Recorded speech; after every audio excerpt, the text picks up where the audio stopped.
What's up guys, welcome back to the channel for another top 5. Today we're diving into the top 5 best hyper carries in Smite. By hyper carry, I mean a god that has insanely strong late game potential to just carry a game, but will often be weaker in the early game as a trade-off. So let's get right into the list with number 5. So coming in at number 5, we've got the king of crit himself, Mercury. It's probably no surprise to most of you that a dude that can kill you in 2 basics is on this list. Since he doesn't really need to build attack speed, he can just max out on power, movement speed and crit and just absolutely one-punch people in late game teamfights. He can easily afford to go triple crit and can even get lifesteal like Assy or even Bloodforge for the shields. And he also has some really solid mobility as well, being the fastest god in the game for base movement speed and also having additional movement speed in his too. Not to mention the decent dash and the huge range ultimate that he can use to get into and out of fights really quickly or even chase people down. It's hard to match someone that crits for over 1000 damage and has over 2.0 attack speed. Add the mobility and the insane healing from lifesteal and he's actually really hard to stop in an endgame teamfight. He can use his few seconds of CC that he gets to just delete someone immediately from a fight, which can't be underestimated.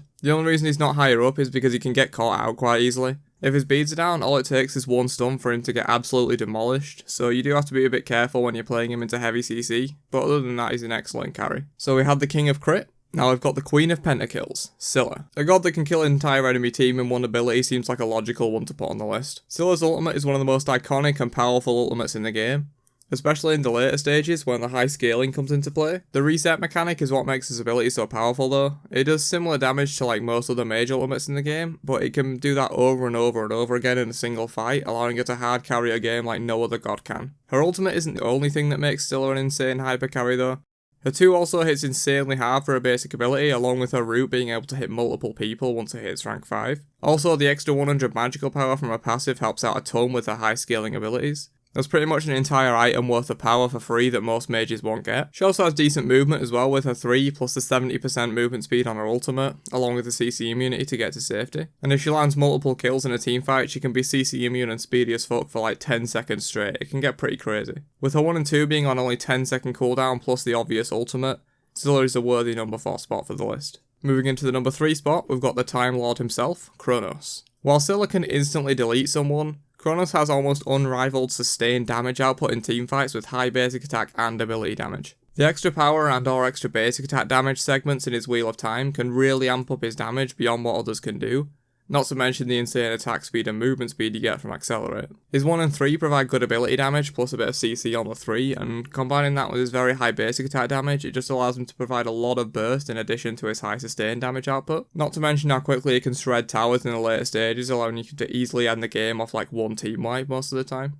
But that's not the only reason he's at number 3 on my list. Kronos' ultimate, Rewind, is one of the best abilities in the game for keeping you alive in teamfights. If anyone tries to burst you down, you can just press 4, reset all your cooldowns and be back at full health, at which point you can just run through their team because they wasted half their stuff trying to kill you. It's that really insane safety that really elevates Kronos above some of the others on the list. Taking the number 2 spot on the list is another magical carry, Freya. While Freya might not be able to match Kronos in terms of sustained damage output, she can absolutely demolish a teamfight in the few seconds she gets and then just reset her cooldowns and go at it again. She has probably the highest damaging magical auto attacks in the game. With both steroids active, she can pretty much just 3 or 4 shot a squishy when she's at full build. With her ridiculously high attack speed, she can easily kill 2 or 3 people in one rotation of cooldowns, and honestly she doesn't even have to wait that long to get another one. But she doesn't just have AIDS amounts of damage, she also has the survivability to back it up. While she is a bit lacking in mobility, the banish is amazing self-peel and her ultimate directly takes her out of the fight and gives her a small amount of mobility on top of that. Plus she has passive lifesteal and will almost always build more lifesteal on top of that to the point where she can almost out-heal people's damage in the endgame. While she does suffer a lot early on, her endgame carry potential is why she's on this list. Before we get to the number 1 spot, I've got 3 honourable mentions for Alquang,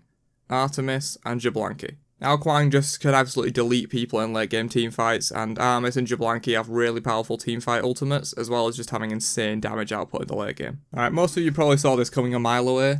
Kali is taking the number 1 spot on my list. I don't know about you guys, but when I think of hyper carries, Kali is the first god to come to mind. Her endgame with a Kinsize build is probably the highest DPS of anyone on this list. If Mercury gets RNG crits he might do more, but Kali is way safer than Mercury. Her attack chain just works so insanely well with Kinsize and Executioner that she can just melt tanks and squishies alike in the endgame. Since she has mostly low damage but high speed attacks, she can stack up Executioner quickly and apply Kinsize multiple times and just melt people. As I mentioned, she's also one of the safest characters on the list, if not the safest. She has a similar thing to Kronos with her passive, giving her pretty much a second life if she chooses her targets right.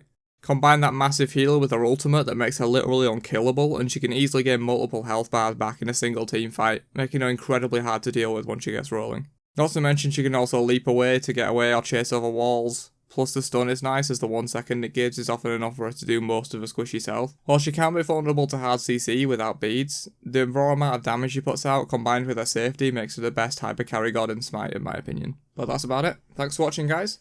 Let me know what you want to see from me in the future with top 5s or guides, anything else like that. Subscribe for more videos like this in the future and leave a like if you enjoyed. And I'll catch you guys in the next video. Peace out nerds.